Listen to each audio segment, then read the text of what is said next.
ആയോ? എല്ലാവർക്കും ഒരു ഹായ് പറ.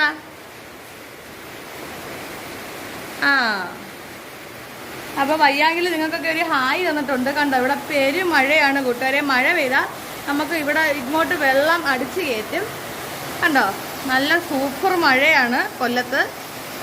അപ്പോഴെന്താണ്, ഞാൻ ഈ കഥ ഒന്ന് അടയ്ക്കാൻ പോവാണ്. എന്നിട്ട് വേണം എനിക്ക് അടുക്കള ജോലി ചെയ്യാൻ പോകുന്നത്. അപ്പം അമ്മ ഇവിടെ കിടക്കുകയാണ്. കണ്ടോ, അവിടെ വയ്യാതെ കിടക്കുകയാണ്. ഞാനപ്പോൾ ഇനി അടുക്കളയിലേക്ക് പോവുകയാണ് കൂട്ടുകാരെ. ആണ്ടേ, നമ്മുടെ അടുക്കള വശത്തെ മഴ കണ്ടാ നിങ്ങൾ? സൂപ്പർ മഴയാണ്. കണ്ടോ, തുണി കഴുകാന്ന് വെച്ചിരുന്നേ അന്നേരമാണ് ഇത്രയും നല്ല വലിയ മഴ പെയ്തുകൊണ്ടേ ഇരിക്കുന്നത്. കണ്ടോ.